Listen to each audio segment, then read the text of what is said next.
الحمد لله رب العالمين، الصلاة والسلام الأتمان الأكملان على المبعوث رحمة للعالمين وعلى آله وأصحابه ومن سار على نهجه إلى يوم الدين. أما بعد، اللهم انفعنا بما علمتنا وعلمنا ما ينفعنا وزدنا علما وهدى وتقى وصلاحا يا رب العالمين. أحبتي في الله, saudara dan saudariku kaum muslimin, kaum muslimat dimanapun anda berada, semoga Allah subhanahu wa ta'ala memberikan taufiknya kepada kita semuanya. Pada malam hari ini insyaallah dengan izin Allah subhanahu wa ta'ala kita akan bahas perkara yang penting. Kita akan bahas suatu perkara yang Allah musta'an, perkara yang merupakan dosa dalam agama kita, tapi diremehkan oleh kebanyakan kaum muslimin. La haula wala quwata illa billah illa man rahimallah, kecuali orang-orang yang mendapatkan rahmat dari Allah subhanahu wa ta'ala. Perkara yang banyak diremehkan oleh orang-orang di sekitar kita. Bahkan ketika orang tidak berani untuk berbuat maksiat secara terang-terangan, untuk berzina istilahnya, gak berani orang berzina untuk terang-terangan karena itu suatu aib, dosa. Mereka paham juga dosa. Ketika orang malu untuk minum minuman khamar di pinggir jalan, tapi ketika berhadapan-hadapan dengan musik, berhadapan-hadapan dengan lagu, mereka dengan bangganya mereka melakukannya, bahkan bermaksiat kepada Allah subhanahu wa ta'ala dengan mendengarkan lagu dan musik tersebut dengan terang-terangan. Padahal perkara yang satu ini perkara yang diharamkan oleh Allah subhanahu wa ta'ala, disebutkan dalam Al-Quran dan juga banyak disebutkan dalam hadis yang sahih dari Rasulullah sallallahu alaihi wasallam. Ikhwani barakallahu fikum yang dirahmati oleh Allah subhanahu wa ta'ala,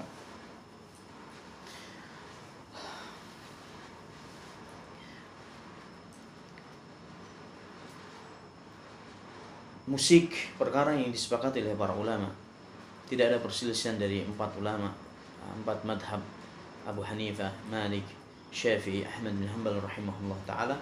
Mereka tidak ada perselisihan sama sekali akan haramnya musik. Cuma datang ulama yang belakang seperti Ibnu Hazm al-Zahiri dari madhab Zahiri, yang jelas itu menyelisihi kebanyakan para ulama dan tidak berdalilkan atau berasaskan dengan dalil yang sahih yang kuat, bahkan banyak cenderung melemahkan kebanyakan riwayat. Makanya madhab yang nyeleneh, yang syadz, yang menyelisihi madhabnya seluruh para ulama ahli sunnah wal jamaah, bahkan menyelisihi apa yang telah dinaskan dalam Al-Quran dan sunnahnya Rasulullah sallallahu alaihi wasallam. Ikhwani, dengarkan dalil demi dalil yang akan baca pada malam hari ini insyaallah akan haramnya musik. Di antaranya dalam Al-Quran, dalam surat Luqman ayat 6, Allah subhanahu wa ta'ala berfirman, wa minan nasi man yashtari lahwal hadits liyudilla an sabilillah wa yattakhidhaha huzwa wa minan nasi man yashtari lahwal hadits liyudilla an sabilillah bighairi ilmin wa yattakhidhaha huzwa ulaika lahum adzabun muhin. Dan di antara manusia ada yang menjadikan perkataan yang sia-sia, ada menjadikan perkataan-perkataan yang sia-sia, yang mana perkataan tersebut dijadikan sarana untuk menghalangi umat manusia dari menyebut Allah subhanahu wa ta'ala, dari beribadah kepada Allah subhanahu wa ta'ala, dan dijadikannya agama sebagai bahan olok-olokan. Ulaika lahum adzabun muhin, dan bagi mereka adalah adab yang amat sangat menghinakan. Abdullah bin Mas'ud radhiyallahu ta'ala anhu, sebagaimana disebutkan dalam sebuah riwayat yang sahih, dalam riwayat yang sahih yang disebutkan oleh Imam Ibnu Katsir rahimahullah ta'ala, dan diriwayatkan oleh Tabari dan yang lainnya dengan riwayat yang sahih insyaallah. Abdullah bin Mas'ud radhiyallahu ta'ala anhu tatkala membaca surat Al-Luqman ayat 6 ini, wa minan nasi may yashtari lahwal hadits, sampai akhir, beliau langsung mengatakan, wallahi al-ghina huwal ghina, wallah huwal ghina. Demi Allah, yang dimaksud ayat ini perkataan yang sia-sia yang bisa menghalangi umat manusia dari mengingat Allah. Perkataan yang sia-sia yang dijadikan oleh sebagian manusia untuk menghalangi manusia dari mengingat Allah Subhanahu wa taala. Kata beliau, demi Allah ini adalah lagu-lagu dan musik. Ini lagu-lagu. Demi Allah ini adalah lagu-lagu, dendangan lagu-lagu. Na'udzubillahi, nasallallahu as-salamu wal afiyah. Perkataan yang sangat singkat. Huwa wallahi al-ghina. Ini yang dimaksud adalah lagu. Nah, bahkan dalam riwayat yang lain, Rasulullah SAW ketika membaca surat Luqman ayat 6 tadi, beliau juga menafsirkannya seperti apa yang, bahkan ini Rasulullah SAW, bukan lagi sahabat. Rasulullah SAW langsung tafsirnya dengan riwayat yang sahih. Biasanya beliau juga mengatakan itu maksudnya adalah lagu-lagu dan musik. An Abi Umamah radhiyallahu ta'ala anhu qala Rasulullah sallallahu alaihi wasallam la yahillu bai'ul mughanniyat wala shira'uhunna wala tijaratu fihinna wa thamanuhunna haram. وقال إنما نزلت هذه الآية في ذلك ومن الناس من يشتري لهو الحديث ليضل عن سبيل الله بغير علم ويتخذها هزوا حتى فرغ من الآية ثم أتبعها والذي بعثني بالحق ما رفع رجل عقيرته بالغناء إلا بعث الله عز وجل عند ذلك شيطانين يرتقيان على عاتقيه ثم لا يزالان يضربان بأرجلهما على صدره وأشار إلى صدر نفسه حتى يكون هو الذي يسكت. نعم، أعوذ بالله، نسأل الله السلامة والعافية. أخرجه الطبراني. نعم, Rasulullah SAW dari Abi Umamah radhiyallahu ta'ala anhu, beliau pernah bersabda, tidak halal menjual mughanniyat, menjual para penyanyi. Maksudnya menjual ini yang kan ada sekarang orang menyewakan organ tunggal beserta dengan penyanyinya, dengan mughanniyahnya, biduan wanitanya. Ini maksudnya hadis ini. Tidak halal menjual mughanniyat, menjual para penyanyi, dan tidak halal syira'uhunna atau menyewanya, enggak halal. Wala tijaratu fihinna, dan tidak halal berbisnis dalam masalah nyanyi, alat musik, biduan wanita, tidak halal. Wa thamanuhunna haram, perniagaan hasil dari nyanyian, hasil dari sewa, hasil dari jual beli penyanyi dan biduan ini haram semuanya. Kemudian Rasulullah SAW mengatakan, sesungguhnya ayat ini turun berkaitan dengan ini. Kemudian beliau membaca surat Luqman ayat yang ke-6 tadi. Wa minan nasi may yashtari lahwal hadits liyudilla an sabilillahi bighairi ilmi wa yattakhidhaha huzwa ulaika lahum adzabun muhin. Nah, dan di antara manusia ada yang menjadikan perkataan yang sia-sia sebagai alat sarana untuk menghalangi manusia dari mengingat Allah Subhanahu wa taala, dan menjadikan perkara-perkara agama, urusan agama jadi bahan olok-olokan. Bagi mereka adalah adab yang pedih, dan mereka melakukan itu bukan dasar ilmu, bighairi ilm, tidak didasari dengan ilmu. Sallallahu alaihi wasallam. Setelah beliau membaca ayat ini, beliau langsung mengatakan, walladzi ba'atsani bil haqq,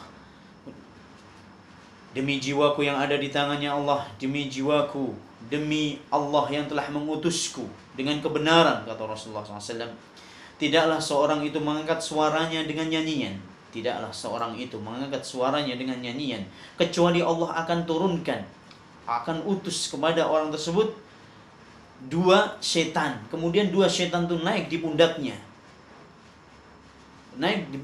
atau bahunya.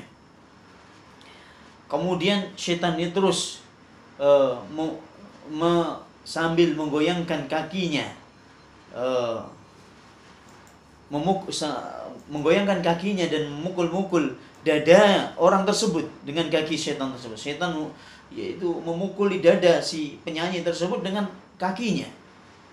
Terus terus dia akan dipukuli terus dengan kakinya, maksudnya disemangati oleh si setan tersebut. Wa asyara ila sadrihi, sampai Rasulullah SAW menunjuk ke dada beliau sallallahu alaihi wasallam, dada yang akan yang senantiasa dipukuli oleh syaitan dengan kakinya untuk menyemangati, hatta yakuna huwa alladhi yaskut, sampai itu si laki-laki yang nyanyi tadi sampai diam. Syaitan pun juga berhenti dari memukulkan kakinya ke dadanya. Hadis ini hadis yang diriwayatkan oleh Tabrani dan yang lainnya, dan disahihkan oleh Tabrani dalam Mu'jamul Kabir dari dua riwayat, dari dua jalan, dan disahihkan oleh Al-Imam Al-Albani rahimahullahu ta'ala. Disahihkan oleh Al-Imam Al-Albani rahimahullahu ta'ala. Dan masih banyak lagi ikhwani wa akhwati barakallahu fikum akan keharaman musik. Di antaranya dari Abi Amir atau Abi Malik Al-Ash'ari radhiyallahu ta'ala anhu qala Rasulullah sallallahu alaihi wasallam la yakunanna min ummati aqwamun yastahilluna al-hira wal-harira wal-khamra wal-ma'azif wa la yanzilanna aqwamun ila janbi 'alamin yaruhu 'alaihim bisarihatin lahum ya'tihim lihajah fayaqul irji' ilayna ghadan fayubayyituhumullah wa yada'ul 'alam wa yamsakhu akharin kiradatan wa khanazir ila yaumil qiyamah. Akhrajahu al-Bukhari. Dari Abi Amir atau Abi Malik Al-Ash'ari radhiyallahu ta'ala anhu, bahwasanya Rasulullah SAW bersabda, akan ada nanti di akhir hayat, di akhir dari umatku ini, akan ada nanti di akhir zaman dari umatku ini orang-orang yang menghalalkan perzinaan, kain sutra, khamr, dan alat-alat musik. Dan ada sekelompok orang yang singgah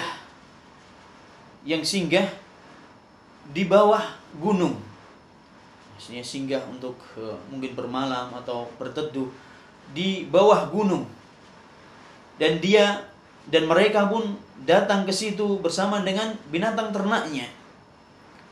Ternyata mereka datang ke situ ada hajat, minta pertolongan kepada penduduk tersebut, penduduk yang tinggal di dekat gunung tersebut. Kemudian para penduduk tersebut mengatakan pada mereka, irji' ilaina ghadan, kalian wahai orang-orang yang minta bantuan dari kami, besok aja kalian balik ke sini. Besok aja kalau kalian butuh suatu bantuan dari kami, kata penduduk kampung tersebut mengatakan, besok aja balik lagi ke sini. Fayubayyituhumullah. Akhirnya mereka enggak pergi, tetap mabit di situ di lembah bukit tersebut, mabit di situ, enggak pergi mereka, nunggu besok. Karena keperluannya akan diberikannya besok, kebutuhannya akan dicukupi besok. Makanya mereka mabit di situ. Wa yada'ahumul 'alam. Allah, Masya Allah, Allah tumpahkan itu gunung ke seluruh penduduk tersebut atau kepada mereka semuanya. Wa yamsahu akharin kiradatan wa khanazir ila yaumil qiyamah. Yang masih selamat Allah rubah wajah-wajah mereka atau bentuk tubuh mereka, Allah rubah mereka menjadi kera dan babi, na'udzubillah min dzalik.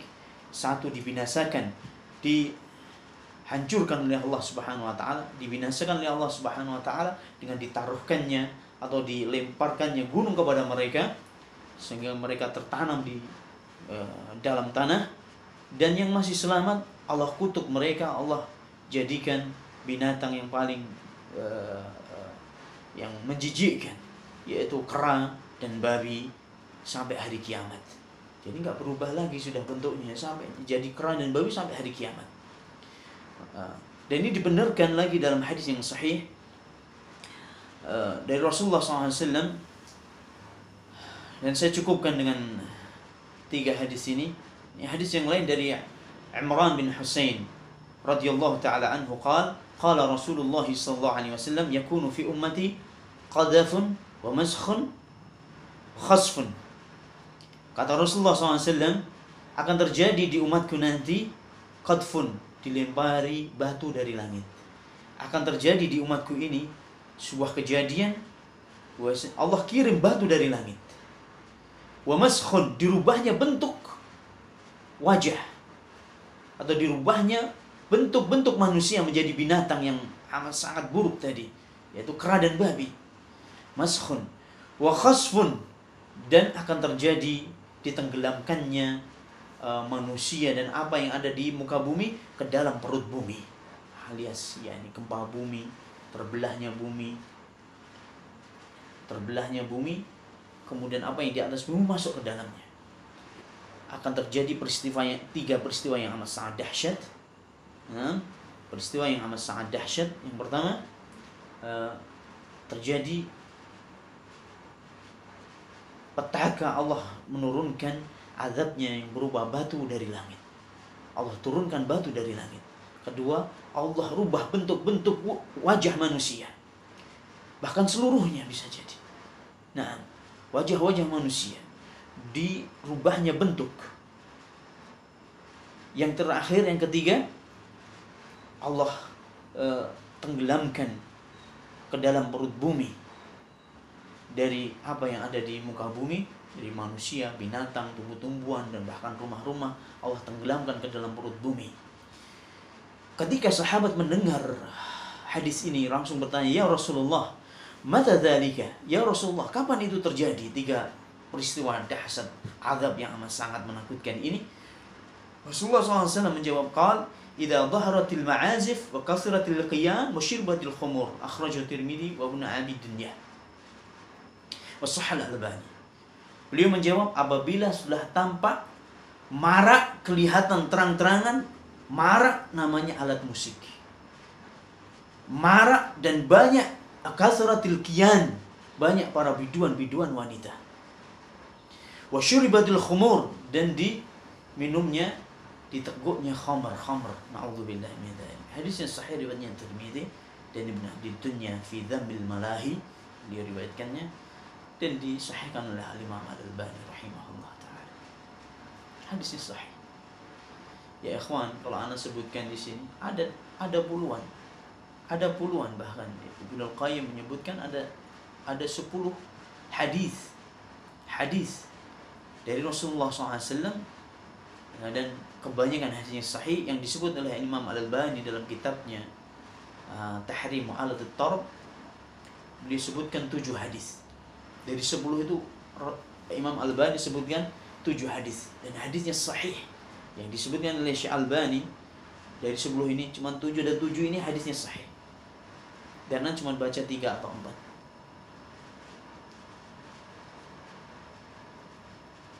Ya ikhwan,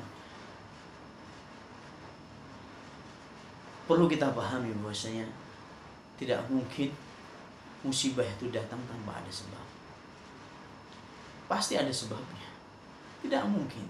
Semuanya pasti ada sebabnya. Bahkan azab demi azab, teguran demi teguran pada diri kita, ini sudah terjadi. Dan sering kali Allah tegur umat ini dengan banjir bandang, dengan tsunami, dengan gempa bumi, segala macam bencana-bencana yang luar biasa dahsyatnya, yang menakutkan. Nah, Palu seperti contoh, tsunami Aceh seperti contoh. Ini jangan dilupakan, seolah-olah kita lupa. Dan Masya Allah, yang sekarang ini dan kita masih ada di dalamnya, sallallahu yarfa'anil wabah, dan semoga Allah mengangkat wabah ini tidak mungkin begitu saja datang tanpa ada sebabnya. Apa sebabnya? Sebabnya adalah maksiat. Maksiat yang bagaimana? Maksiat apabila sudah ditampakkan, maksiat dilakukan dengan terang-terangan, bahkan dengan bangganya melakukannya. Dalam sebuah riwayat hadis yang sahih dari Abdullah bin Umar radhiyallahu taala anhuma, beliau pernah bertutur, "Aqbala alaina Rasulullah sallallahu alaihi wasallam faqala ya ma'syaral muhajirin, khamsun idza tulitun bihinna wa a'udzu billahi an tudrikuhun." Suatu hari, kata Abdullah bin Umar, Rasulullah SAW mendatangi kami, yaitu orang-orang muhajirin. Kemudian Rasulullah SAW mengatakan, "Ya ma'syaral muhajirin, wahai sekalian orang-orang muhajirin, ada 5 petaka Dan aku berlindung kepada Allah. Aku berlindung kepada Allah. Jangan sampai kalian bertemu dengan 5 petaka ini. Yang pertama kali disebutkan oleh Rasulullah SAW dari 5 ini. Dan cukuplah satu saja yang saya sebutkan. Lam tadharil fahishatu inda qaumin hatta yu'linu biha. Illa fasha fihum at-ta'un wal awja' allati lam takun madat fi aslafihim alladhina madaw. Apabila kemaksiatan yang dulunya dilakukan secara sembunyi-sembunyi, kemudian ditampakkan dengan terang-terangan kemaksiatan tersebut. Apabila kemaksiatan sudah dilakukan secara terang-terangan, yang dulunya dilakukan dengan sembunyi-sembunyi, maka Allah akan datangkan wabah ta'un. Maka Allah akan turunkan wabah penyakit ta'un wal auja' dan penyakit-penyakit wajah, penyakit-penyakit yang belum pernah mengenai umat-umat terdahulu, yang belum pernah dijumpai oleh umat-umat terdahulu. La haula wala quwata illa billah. Dan penyakit-penyakit yang tidak ada obatnya. Kapan ini? Kalau kemaksiatan sudah dilakukan secara terang-terangan. Di antaranya maksiat yang dilakukan terang-terangan. Tayyib, mungkin maksud hadis ini, yang dimaksud hadis ini adalah zina. Sekarang mulai banyak orang melakukan zina secara terang-terangan. La haula wala quwata illa billah. Naam, zina di antaranya juga. Tapi maksiat apa yang dilakukan secara terang-terangan dalam bentuk jumlah yang banyak, kolektif, bahkan dengan bangganya, bahkan dia termasuk seolah-olah itu perkara yang boleh? Apa jawabannya? Musik. Bahkan ada musik religi sekarang. La haula wala quwata illa billah. Kurang apa Islam ini dengan syariatnya yang sempurna? Kurang apa ya ikhwan? Kalau kita butuh hiburan Al-Quran, hiburan fihi syifa'un lima fis sudur. Al-Quran itu obat untuk penyakit-penyakit yang ada di dada kita. Syifa'un wa rahmatun lil mu'minin. Syifa, Al-Quran itu obat dan juga rahmat bagi orang-orang yang beriman. Kurang apa kita? Mau butuh hiburan apa lagi? Penyejuk kehidupan ini, dada-dada kita, penyejuk hati kita, kalbu kita adalah Al-Quran. Sampai Rasulullah SAW berdoa, Allah waj'al Al-Quran Rabi'a qulubina. Ya Allah, jadikanlah Al-Quran ini sebagai Rabi', musim semi bagi dada-dada kami. Jala'a ahzanina, penghilang dari segala kesedihan kami, obat dari kesetresan kami. Ini doanya Rasulullah Sallallahu Alaihi Wasallam. Maka tidak mungkin. Makanya orang kok sudah terlalaikan, disibukkan dengan kemaksiatan yang namanya mudmin, kecanduan dengan namanya musik, lagu. Tidak mungkin dia cinta kepada Al-Quran. Tidak mungkin. Bagikan air dengan minyak tanah disatukan. Tidak bisa bersatu. Tidak bisa. Tidak bisa bersatu kemunafikan dengan keimanan. Sebagaimana tidak bisa bersatu Al-Quran dengan alat musik dan lagu-lagu cumbu rayu yang jauh dari nilai-nilai Islam, jauh dari moral Islam dan akhlak Islam. Na'udzubillah min dzalik. Ya ikhwani, barakallahu fikum. Sekarang waktunya, saatnya sekarang ini untuk kita kembali kepada Allah Subhanahu wa taala. Saatnya sekarang ini kita meninggalkan namanya musik-musik, lagu-lagu murahan, cumbu rayu yang memancing gejolak syahwat orang itu muncul dan naik. Waktunya sekarang ini, saatnya sekarang ini kita meninggalkannya. Saatnya kita harus berpisah dengan namanya musik, alat-alat musik dan yang lainnya. Ya ikhwan, nunggu kita dilempari batu oleh Allah. Nunggu dirubahnya wajah-wajah ini menjadi bentuk wajah binatang yang paling jelek dan menjijikkan. Na'udzubillah min dzalik. Nunggu kita ditenggelamkan ke dalam perut bumi. Sabda Rasulullah SAW, kapan itu? Kok sudah mulai banyak biduan-biduan wanita?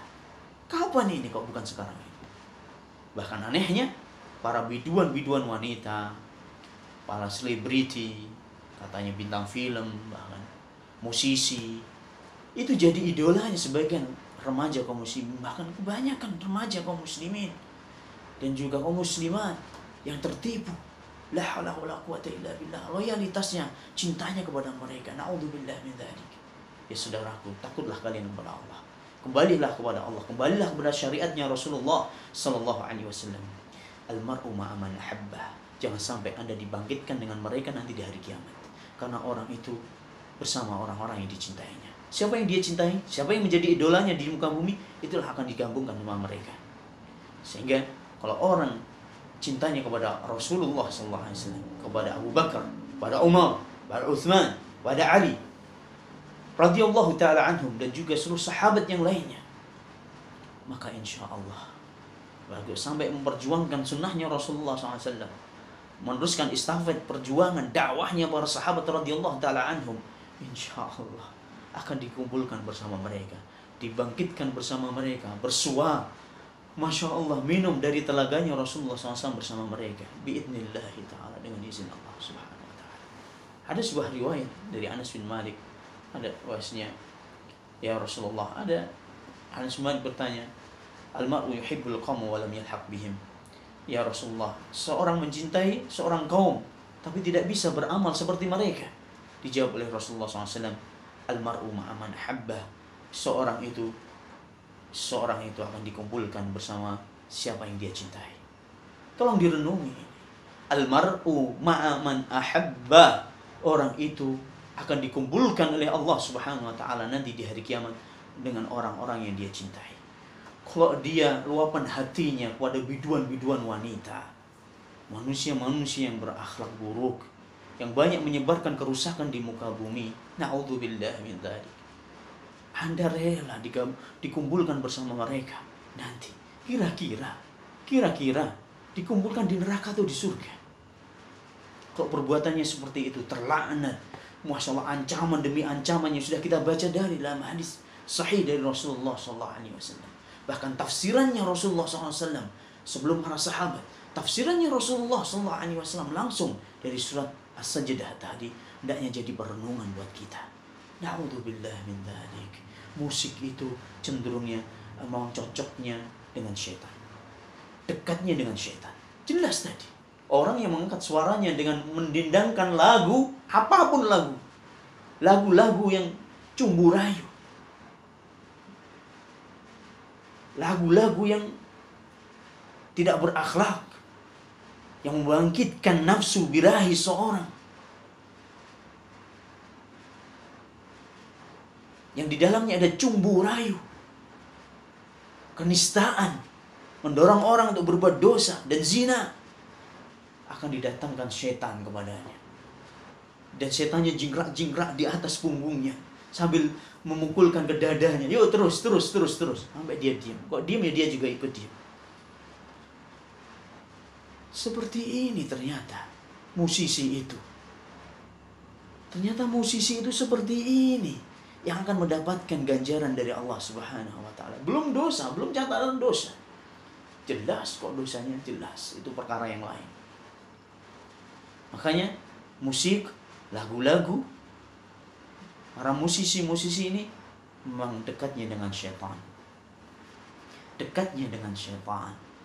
Dan orang cintanya, loyalnya kepada para musisi, para biduan-biduan wanita, na'udzubillah min dzalik, selebriti, berarti Anda lebih dekat kepada syaitan. Takutlah wahai saudara dan saudariku yang dirahmati oleh Allah, dan cukuplah apa yang disabdakan oleh Rasulullah SAW dan apa yang telah diwasiatkan oleh Rabb kita Azza wa Jalla, Allah Subhanahu wa ta'ala, jadi pengingat, cambuk buat kita, penyadar bagi kita, dan tidak ada pilihan yang lain kecuali harus kita tinggalkan musik ini. Harus kita tinggalkan musik ini. Harus kita tinggalkan namanya lagu-lagu. Kalau Anda ingin bisa merasakan manisnya keimanan di dalam dada. Nah, ini yang bisa saya sampaikan dan kajian pada malam hari ini tidak bisa live streaming, dan ini adalah kajian rekaman. Paling enggak semoga bermanfaat, dan semoga Allah Subhanahu wa ta'ala menjaga hati-hati kita, menjaga telinga kita dan mata kita dari berbuat maksiat kepadanya Subhanahu wa ta'ala, dan semoga Allah Subhanahu wa ta'ala menjauhkan kita dari perkara-perkara yang terkutuk, yang dibenci di sisinya, dibenci oleh Allah Subhanahu wa ta'ala, yang dikutuk oleh Rasulnya sallallahu alaihi wasallam. Di antaranya adalah musik dan lagu. Aqulu qawli hadza wa astaghfirullah li wa lakum wa lisa'iril muslimin wal muslimat min kulli dhanbin fastaghfiruhu innahu huwal ghafurur rahim. Assalamualaikum warahmatullahi wabarakatuh.